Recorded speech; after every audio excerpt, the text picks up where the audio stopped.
international observation missions in the general elections in Turkey.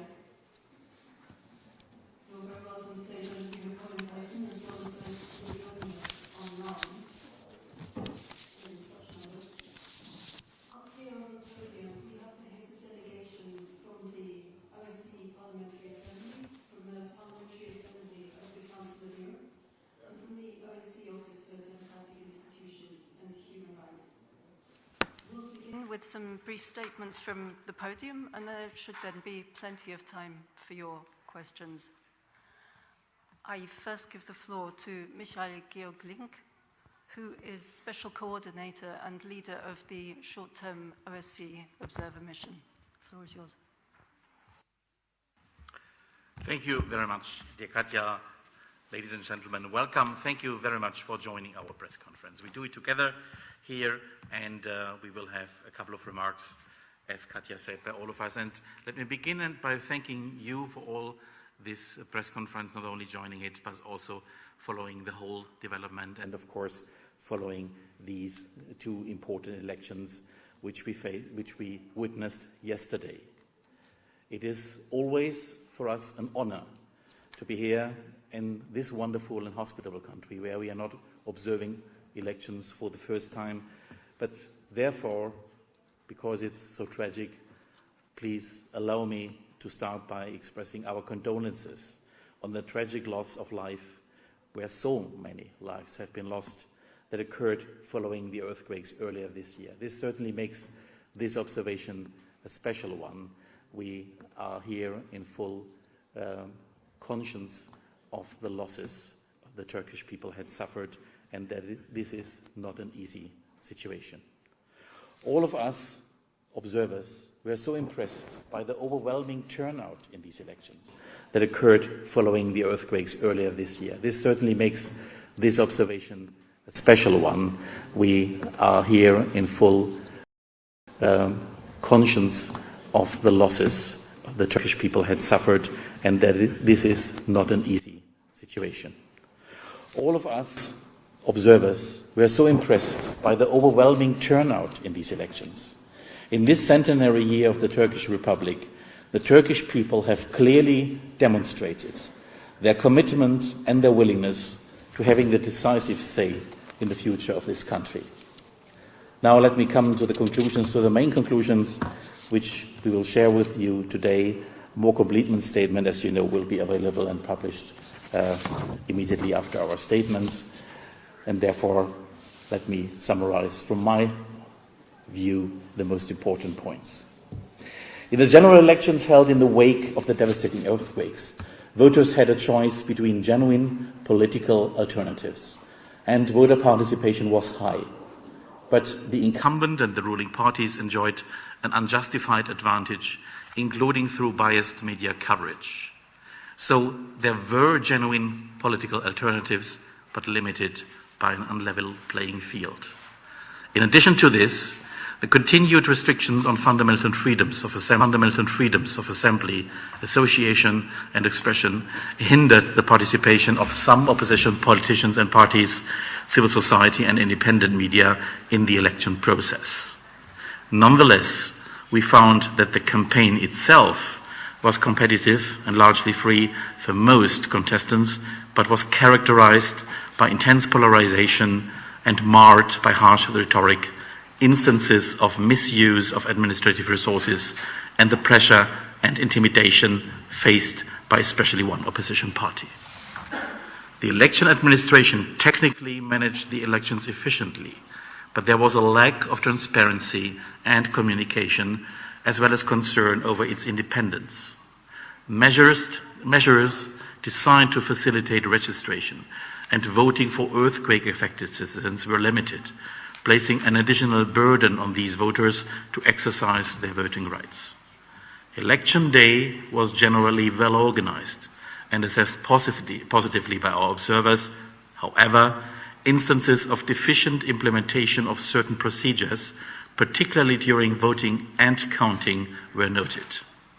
That's the overall picture, but I want to particularly highlight a few background topics that brought us to these conclusions.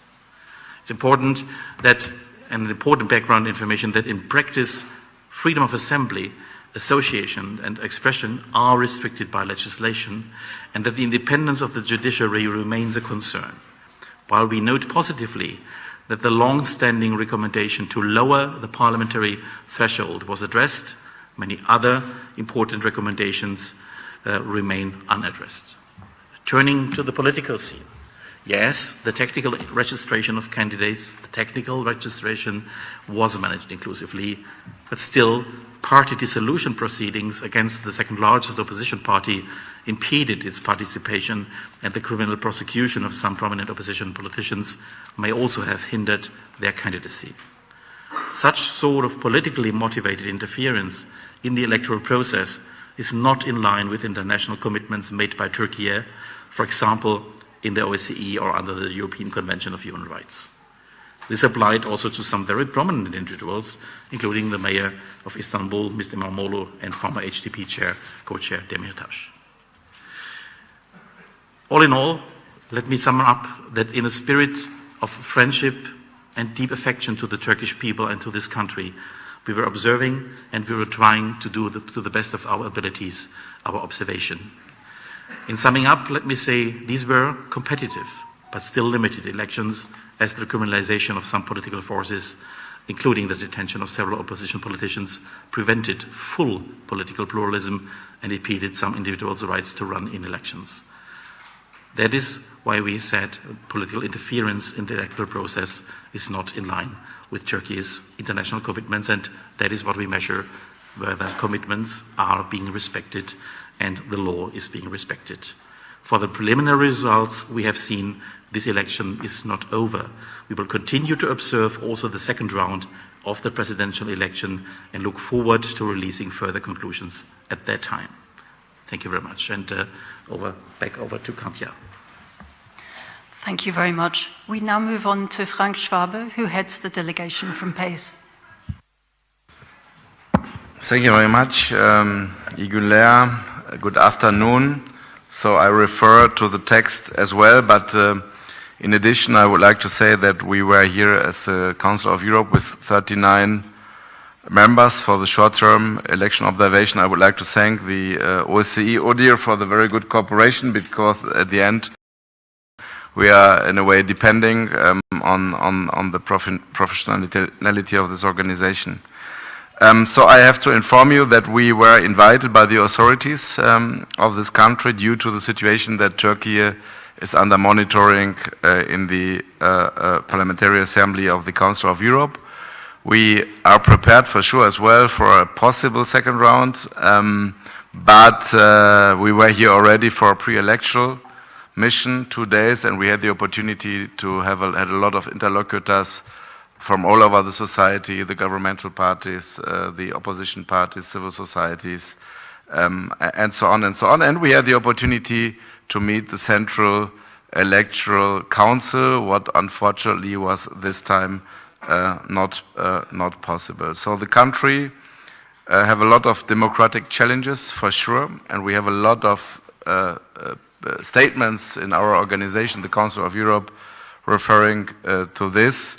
But nevertheless, I have to say as well, like Mr. Link, that we were impressed by the high turnout in this election and by the possibility, even when it's problematic, to run and to have an election campaign for some parties and some politicians, day that the Turkish democracy is missing.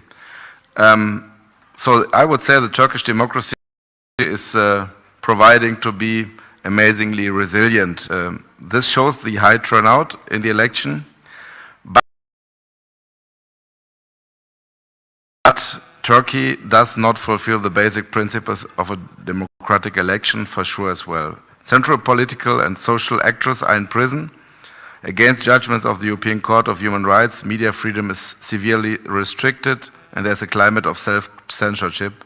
So Turkey has a long way from fair election campaign conditions. And I really would like to underline this, because some people say, what has it to do with the elections and with the election campaign and our observation? We have judgments from the, I would call it, highest court in Europe, the European Court of Human Rights. And I'm really here to call the authorities in the country, which one ever, we will see, to release those one who are in prison and where is a very clear judgment from the European Court of Human Rights, and the most important and prominent examples are Osman Kavala and Selahattin Demirtas, because this has to do something with the democratic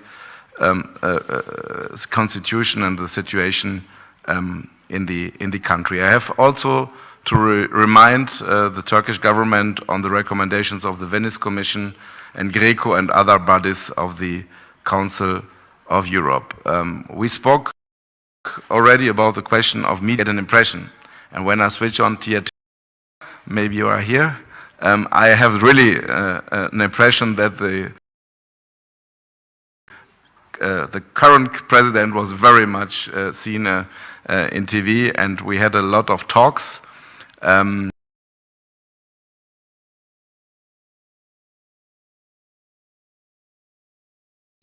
Together with Ertürk, the Radio and Television High Council, in the pre-electoral mission, now in the mission, and till today I don't really understand the rules very much, and for sure it brings a kind of situation of self-censorship into the country, and this has to concern out. Again, there was a really high turnout and a generally free access for voters to go to the polling stations yesterday, although there were some situations. I faced one myself where what was not very easy because people were very nervous.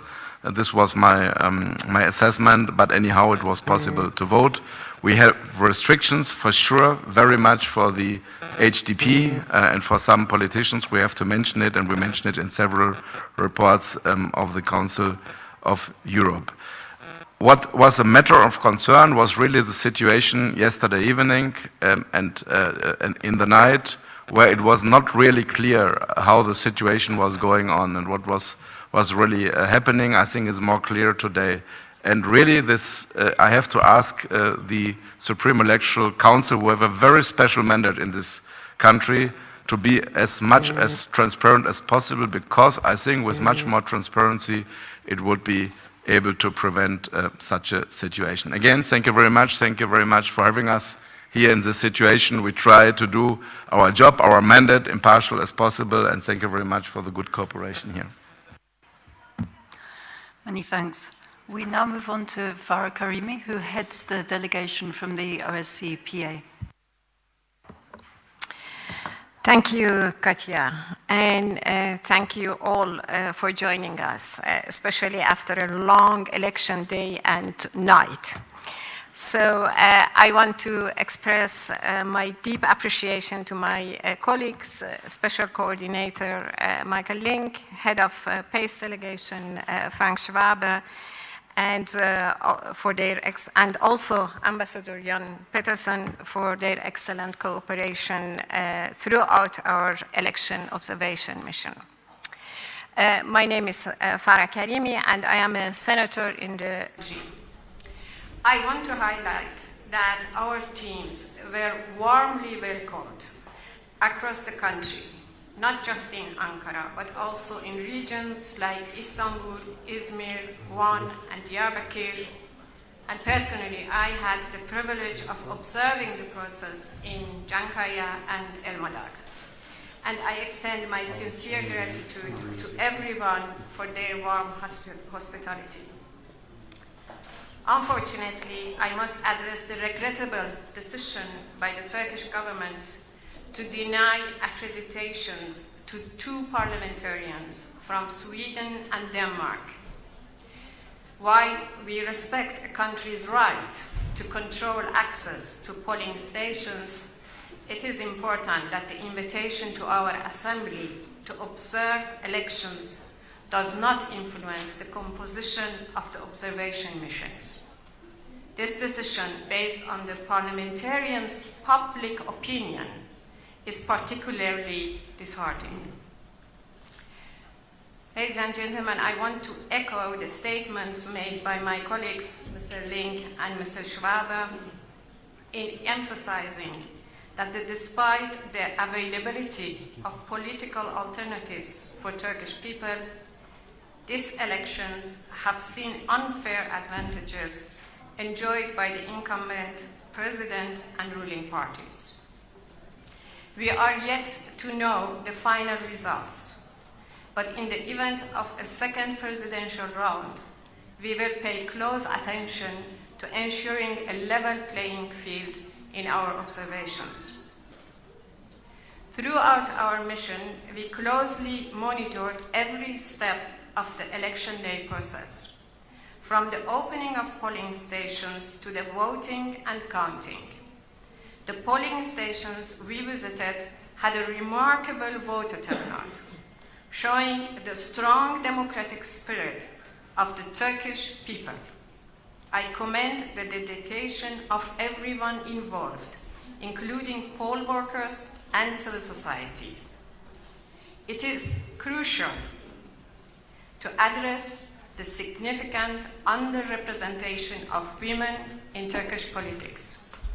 I urge the next government, parliament, and political parties to take concrete actions to ensure equal participation of women in the country's political life. This can include introducing laws that guarantee an equal number of male and female candidates on electoral lists. I also want to express my appreciation for the determination shown by those who, despite the challenges caused by recent earthquakes, made the effort to travel to their damaged homes and vote. However, it's concerning that the voter turnout in earthquake-affected areas was lower, indicating that many people couldn't vote. In case of a second round of the presidential election, we hope concrete measures will be taken to ensure everyone can exercise their right to vote. The government should also take additional steps to support individuals facing difficulties during such critical circumstances. Ladies and gentlemen, thank you for your attention, and of course I am ready to answer any question you may have. Thank you very much. And last but not least, from the podium, we turn to Ambassador Jan Petersen, who heads the mission of the International Observer Mission from ODIHR's side. Thank you very much, and I join my colleagues in welcome you, all of you, and thank you for your interest in our work. First of all, I would like to begin by thanking the Turkish authorities for inviting us to observe.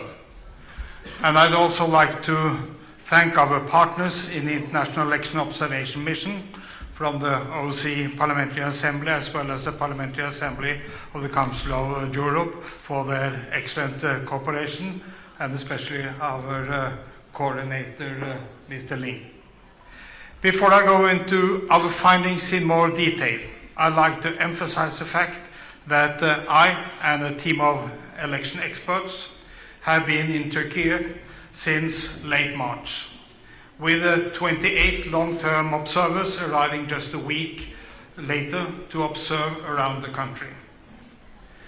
In this period of 6 weeks, we have therefore had the opportunity to observe the run-up to the elections closely and to hold numerous meetings with officials as well as representatives of the election authorities, political parties, civil society, and the media.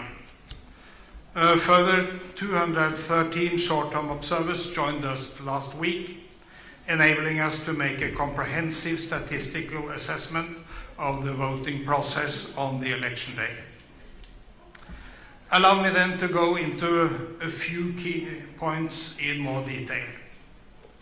First of all, I would like to congratulate the people of Turkey for their democratic spirit, which was illustrated by the high turnout on election day.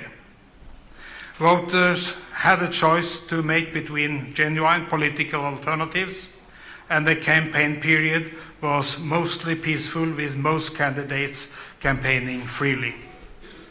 At the same time, the election administration, led by the Supreme Election Council, worked efficiently and mostly within the set legal deadlines. This was no small feat, given the challenges of the devastating earthquakes that shook this country just a few months ago. These are all positive elements in the process running up to yesterday's election, and I'm glad to be able to draw your attention to them here today. However, there are other elements of our assessment that are regrettably more negative. I just mentioned the election administration. Notwithstanding its efficiency, its work was marked by lack of transparency, inadequate communication, and concern over independence. Not only were sessions of the Supreme Election Commission and Mid-Level Election Council not held in public, but the Supreme Election Council also failed to publish most of its decisions, despite the legal obligation to do so. Another area of concern was the pressure on opposition politicians and parties, which was a serious obstacle to their participation in the election. The Green Left Party faced widespread intimidation and even arrest of its supporters, which goes against international standards and severely obstructed the party's campaign opportunities. Long-standing concern about the respect for fundamental freedoms of the assembly, association and expression, which are all key to democracy, were not dealt with during the election period. And also the Constitution guarantees the independence of the judiciary. Many of the people to whom we spoke from across a wide spectrum of society continue to raise concerns that this independence is not being upheld. And then a final point, an important point I would like to make from our long-term observation concerns the media. The ODIHR mission monitored the media coverage of the campaign. In our assessment, the freedom of expression and the media, also protected by the Constitution, is limited by a number of laws. The recent criminalization of dissemination of false information, the fact that websites are frequently blocked and online content removed, and the ongoing arrests and prosecutions of journalists further weaken freedom of expression.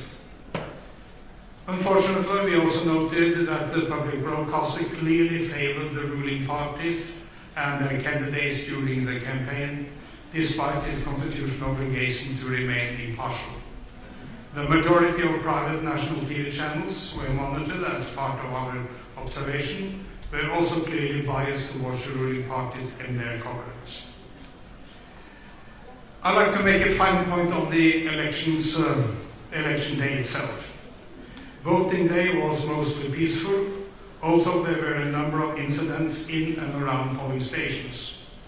Although the process was generally well organized, observers reported that safeguards such as the sealing of ballot boxes and verifying voter ID were not always implemented. In addition, in some polling stations, the layout did not fully guarantee the secrecy of the vote, and family and group voting were frequent. Unfortunately, over half of the polling stations were not fully accessible for persons with disabilities. These are some of the key points from our observations, which I know have mentioned, that began already in March. However, there are many more points in our report with the initial findings of the International Observer Mission. And I would recommend that you take a copy together with the press release on your way out. And before I finish, a heartfelt thanks to the team working with me here in Ankara, as well as the long and short-term observers spread out across the country.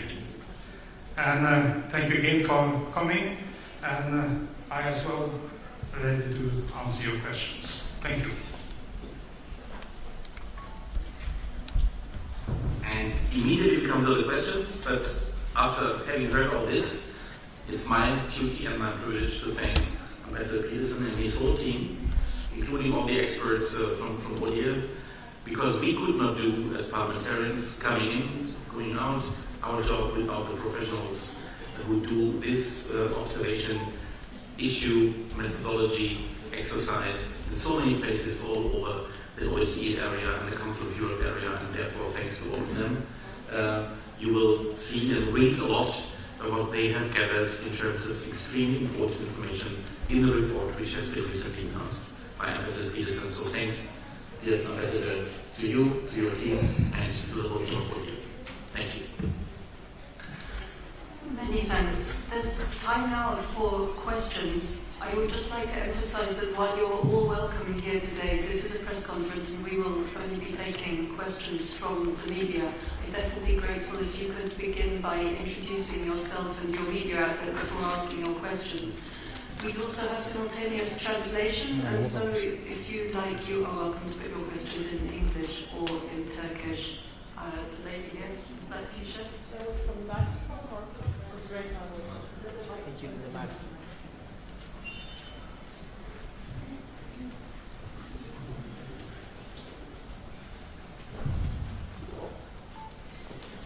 Thanks for having us. My name is Katharina Lehner. I'm the correspondent from German television, ARD.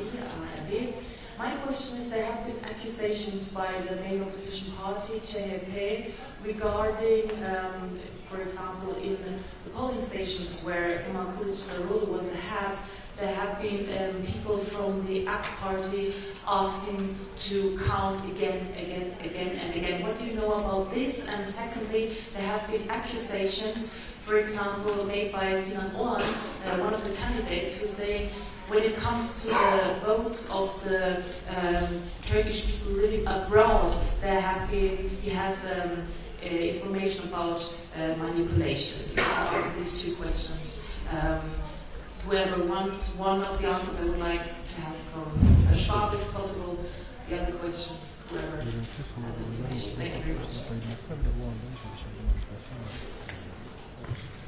Yes, thank you very much. Yes, you speak about the abroad, although it's not easy for us because we are not really, it's not easy to monitor it, and we have to discuss maybe for the future such rules. But the question of this is what I mentioned already, that there was a room for rumors, suspicions, unverification yesterday late evening and in the night, and it has to do and had to do with the question that it was not really transparent what was going on, and I really would welcome in such a situation that the Supreme Electoral Board could clarify how they publish outcomes and how they inform and how they inform about the rules as well. So we hear about such reports.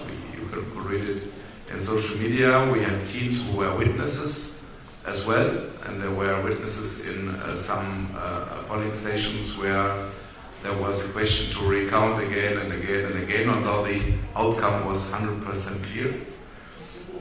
I don't know. My impression is today it's quite clear, but yesterday it was a very not clear situation, and if the outcome maybe would be another one, there were some suspicions for what purpose it was going on. And again, with a kind of more transparency, I think you can prevent such situations. And one of us asked already for a possible second round for more transparency, the Supreme Electoral Board, and I would like to underline and to welcome this as well.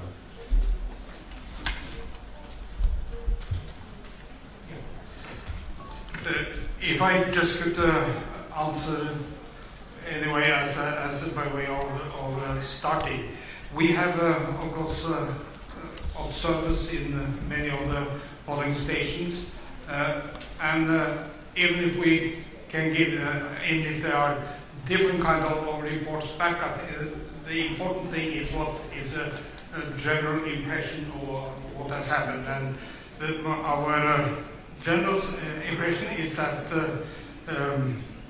the voting process was generally well organized and assessed positively. During the vote count, there were procedural errors observed, but I will not go into specific issues. I think that just give you these more general observations, because that is what is the key to it. Yeah.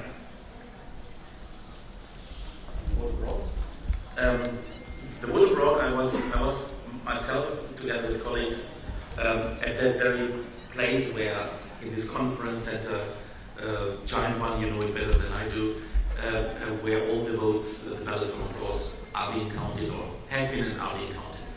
I was there for several hours. I was watching intensively, and I have to say, also knowing how this question has been handled in the past, sometimes with sometimes no possibility at all to watch the process, neither for the observers, for international ones, nor for political party observers. I clearly have to say that this was a step forward. The allegations, I heard them, but we also heard, and we intensively talked to political party representatives from all parties about their assessment of this process, and overall they have signaled to us that they don't see there a large issue of manipulation. That was the very clear information we had, and they had the possibility also to accompany these ballot boxes when they are coming from abroad.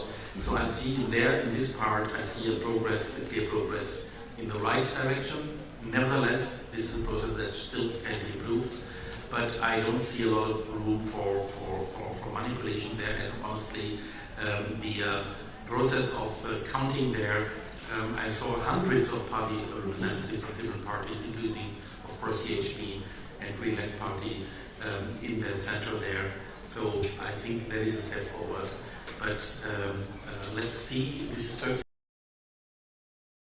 addressed in the further findings. As you know, there were always also final reports after the whole appeals process in an election, and that is something which is certainly never clearly ended in a super perfect way. But again, we see no areas of manipulation in that counting process. Thank you. Thank you very much. The gentleman at the back.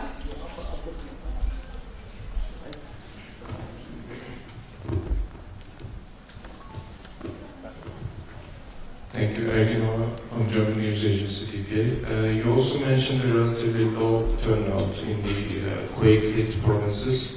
Can you please elaborate on that? Do you have any numbers, and what do you think caused this lack of time and transport, or what else are the reasons taken? Yeah, exactly. Actually, we have some numbers, which are, of course, official numbers provided by the authorities, and it shows a few points less actually presence of or turnout by voters in the earthquake-affected areas. And the reason, I think, is obvious. It is the number of the people who left the areas because of the actually impact of earthquake. Even we don't have really very precise numbers, but it is more than millions. At the same time, the people who re-registered themselves in new actually places and were able to vote in other places, it was something more than 300,000. So the remaining people, if they wanted to vote, then they had to go back to their cities and villages. And that's obviously a very huge undertaking for people. And many did that. And that's really very important to emphasize that, because that means how important it is for Turkish people to vote. But unfortunately, many didn't, because it required really a lot of investment. And that's actually the point that we make, and we say There was no legal actually obstacle for them to vote. However, the practicalities were really very huge and required additional investments and time and also emotional burden for them to go back and to vote. And we hope sincerely that if there is a second round of the president election, that there will be better measures to accommodate people so that they can exercise their right to vote. Could I just take this opportunity to advertise our report, because we have presented you with a 20-page report, and the report contains quite a lot of facts and figures. So if you may have some of the answers in the report. So please also read it after the press conference. It might be useful. Thank you very much. There was the gentleman over here. Good afternoon. My name is Jasper Mortimer. I work for France 24 Television, and I'm a Turkish citizen. In past elections, I haven't seen it in this one. We see very quickly postings on social media of election officials stamping ballot after ballot for the ruling party. In one of these previous elections, the person holding the cell phone camera was a woman, and you heard her saying to the official, "What you're doing is illegal," and the official laughed. Now, this was never followed up. The Supreme Electoral Council appears not to see any obligation to pursue irregularities. It sort of leaves that job to the police, and whether the police do it or not is a matter of the conscientiousness of the local police commander. Anyway, what I'm asking is, do you think the Supreme Electoral Council should have a unit where it does investigate and pursue or engage the police to get them to pursue clear irregularities? We would like to have seen greater transparency by the Supreme Electoral Council. Ambassador, were you implying that when the Supreme Electoral Council holds meetings, that members of the press or public should be present? What do you mean by greater transparency on the part of the Council? Thank you. A couple of things. First of all, that all the decisions are published as obliged to. Then that the decisions are, the reason for the decisions are given. And actually, I don't think it is a bad idea to have open meetings either. And I think it will create a lot of trust if you are open with everything. So that is why I put such an emphasis on the issue of transparency. I think everyone would gain from that. You also asked about the previous elections. Well, I was not observing the last election, so I cannot comment on issues like that. And when it comes to what we think should be done for the future, I think that there are pretty early days to say so. Just to inform you, we have a two-stage approach. First of all, we have these preliminary findings, which actually comes just hours after we have seen that the voting has ended and that we have started to count the votes. And actually, we don't have the officials yet, but still we have a report out. But then after this, after the report, this preliminary report has been out, we have a 2 to 3 months period where we really do go more deeply into the issues and come up with recommendations. So in our next next report, the final report, you will also have a lot of recommendations on how to improve the process. And I must say, so since I've been a politician for 40 years, I know that it is just now that you have the really big public interest. So perhaps I could advertise our next report in 3 months' time. You will find a lot of interesting stuff in there, I can assure you. If I may add, actually on the issue of whether the Supreme Election Commission should be the body who actually investigates all possible irregularities, I think this is something that it has to be clarified which part is related to irregularities actually in relation to the election law and the part that they have the authority on that, and which part is a kind of criminal activity, which is of course a normal police work, I would say. But in any case, the important thing is that the follow-up happens and really enough investigations happen. And of course, you can understand that we don't comment on specific video or specific points in social media.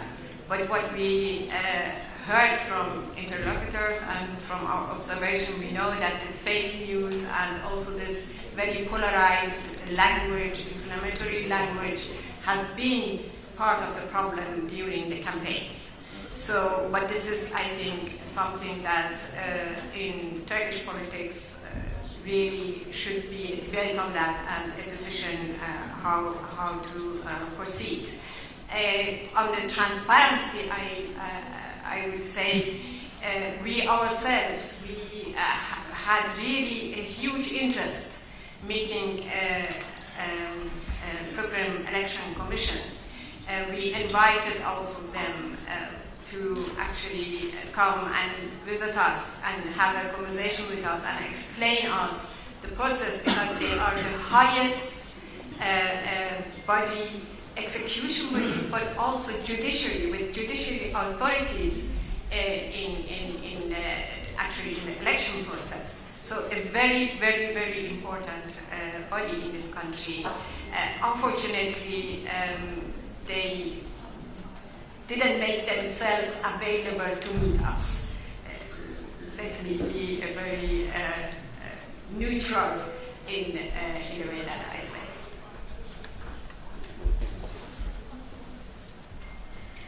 Thank you very much. Were there any other questions?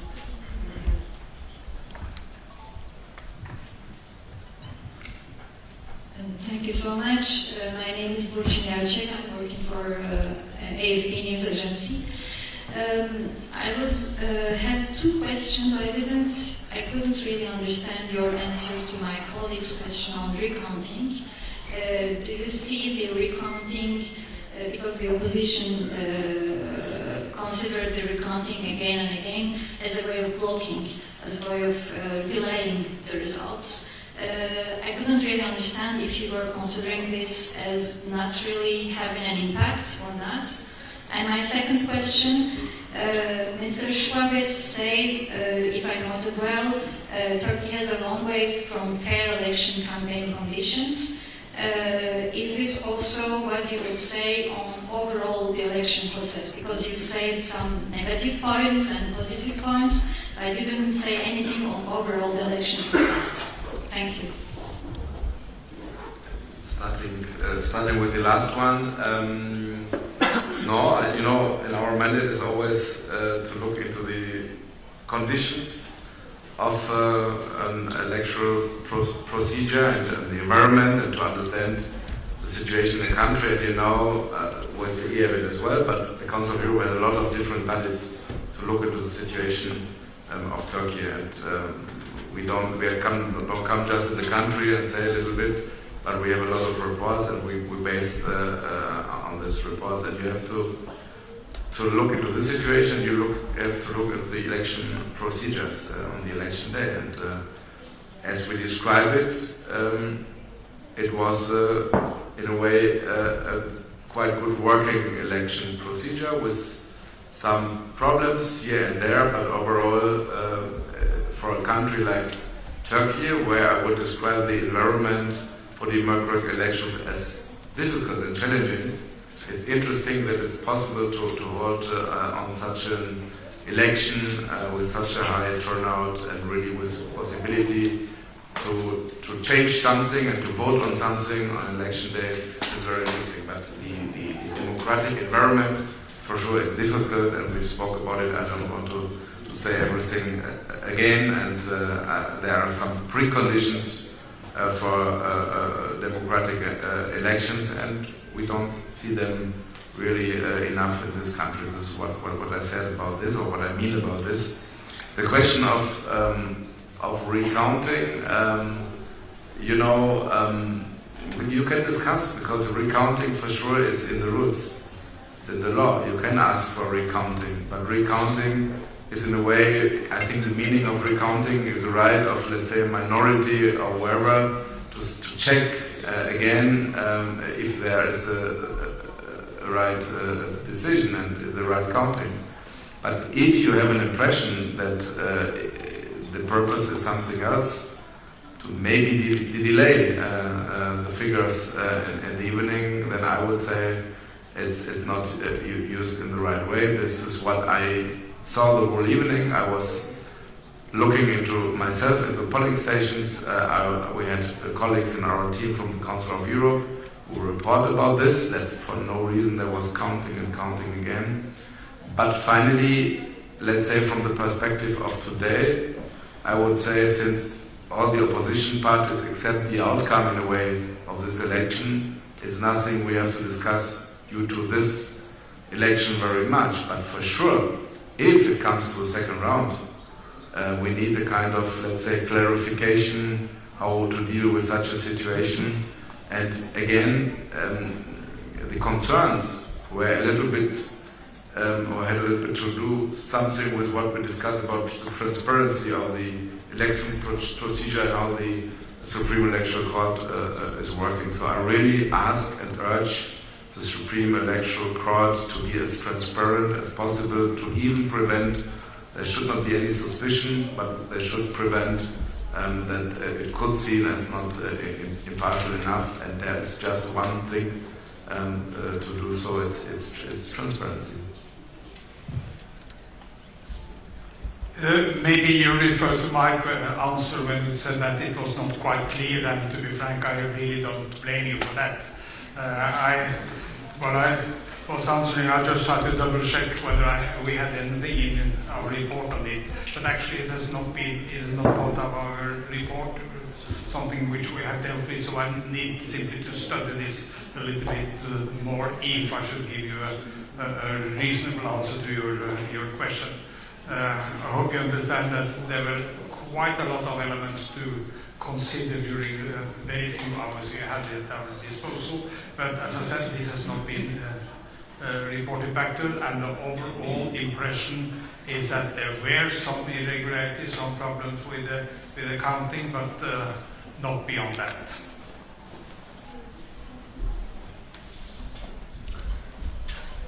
Thank you very much. There seems to be 3 questions in one row. If you could take from the back and then move forward.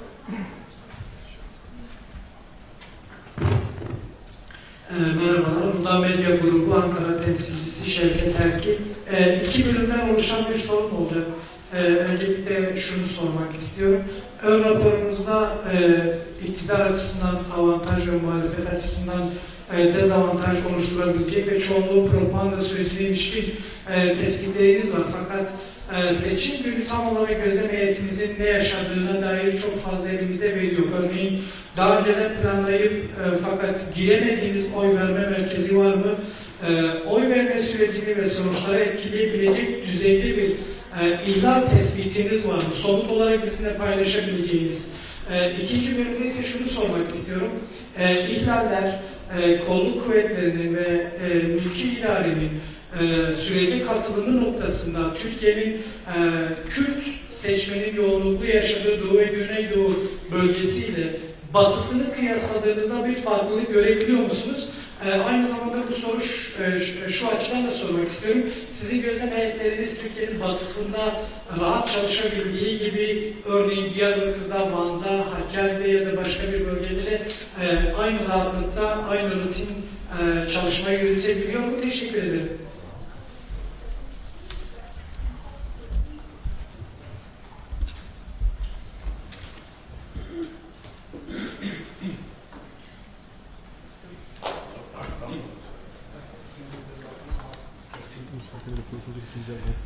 I could perhaps do the last question. We have been observing all of the country in an equal manner. I would say that I do not have any material to give you a proper answer on geographical differences. The one important geographical difference we have seen is the one which was dealt with by Mrs. Karimi on the turnout question. But beyond that, I have nothing in my report today on this. Maybe I should add on the issue of media. In our preliminary findings, you will find 2 pages actually exactly around media. And it's with very exact data because luckily ODIHR has a very good media monitoring department. They have monitors actually media, and you will read in detail with percentages and with numbers in quantity, and then you will see that there has been a very, you will see there is a clear picture of access when it comes to, on the one side, the ruling parties and incumbent president, and on the other hand, the oppositional parties.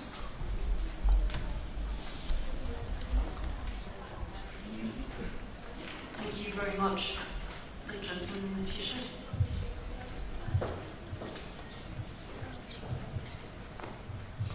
My name is Melis Yıldırım from Ankara News Agency. During the process, did you face any challenges about getting contact with political parties? If so, could you also clearly share your details?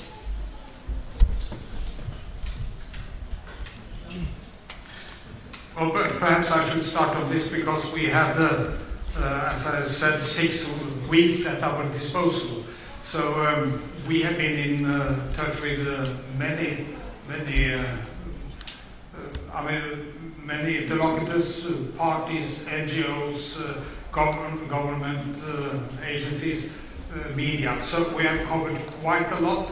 Of course, sometimes it takes a little bit of time to schedule meetings, but when you are in the campaign, we understand that it takes time before we can have our meetings. So I would say that we have had quite a lot of meetings. I think when we got close to election day, we have a pretty what happened. So we are actually very grateful to all the parties for meeting with us.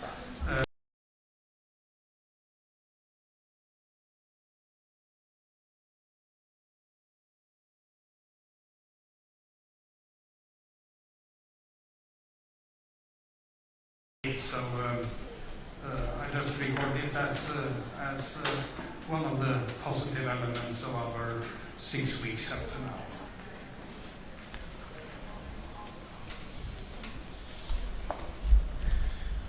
Thank you very much. Yes, please go ahead. Just wait for the microphone, please.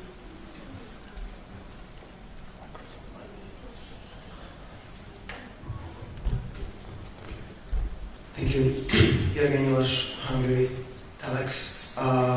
Partly you already answered the question, but I still have something about the votes abroad, because not all the votes have been counted yet, therefore there is no final result. And if I understand, correct me if I'm wrong, technically it's still possible that thanks to those votes abroad, Erdogan can reach 50% margin, and in that case there is no second round. Are you prepared for that scenario, and do you have the possibility to observe the whole process until the final result announced? Will it be a credible result? Thank you.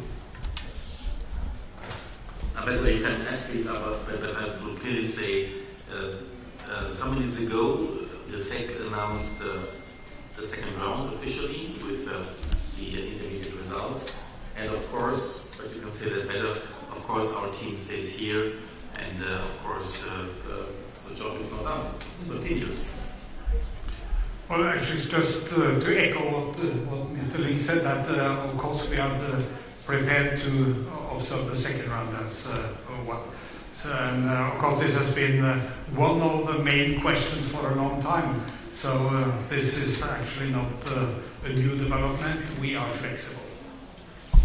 Yeah, and I can add that it is indeed now announced the result, and also the second round presidential election is set for 28th of May, and OSCE Parliamentary Assembly is prepared to again observe the second round of the presidential elections.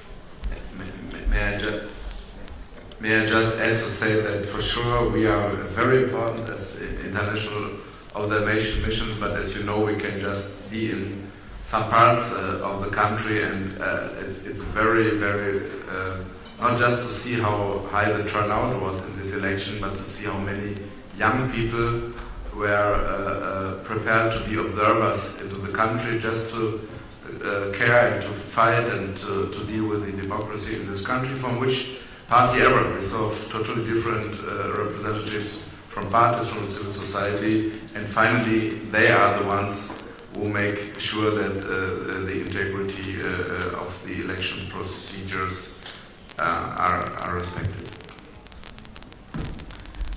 Thank you very much indeed. I don't think there are more questions.